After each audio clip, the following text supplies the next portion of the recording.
Council Shopian کی جانب سے بڑے پیمانے پر ایک ڈرائیو چلائی گئی جس میں ان دکانداروں کا سامان ہٹایا گیا جنہوں نے غیر قانونی طریقے سے اپنا سامان سڑکوں پر رکھا تھا، جس کی وجہ سے عام لوگوں کو چلنے میں کافی دشواریاں پیش آ رہی تھیں۔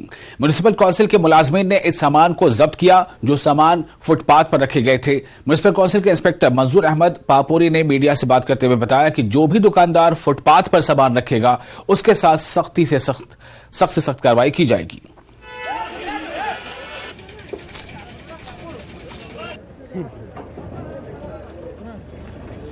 جو یہاں کے تاجر برادری ہیں، دکاندار حضرات، ان سے مؤدبانہ اپیل ہے کہ آپ اپنا ان کا جو سامان ہے، دکان کا سامان فٹ پاتھ پر نہ رکھیں۔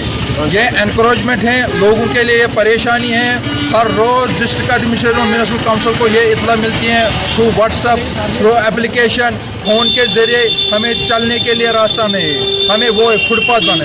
اس سلسلے میں ہم نے آج ایک بڑی ڈرائیو کی ہے، یہ کنٹینیو رہے گی۔ لوگوں سے اپیل ہے کہ وہ تعاون کرے اپنے لیے تاکہ لوگوں کے جو راستہ ہے فٹ پاتھ سے وہ کھلا ہونے۔ ہدایت ہے آلریڈی ہائر اپ سے، اور میونسپل کونسل شوپین نے یہ اپنے چیف ایگزیکٹو افسر سر نے تہیہ کیا کہ لوگوں کے سروس کے لیے ہم میونسپل کونسل شوپین ان کی دیکھ بھال کے لیے ہیں، ان کی سہولیت کے لیے یہ کنٹینیو ڈرائیو لائیں گے تو تب تک جب تک لوگوں کو راحت ملے گی۔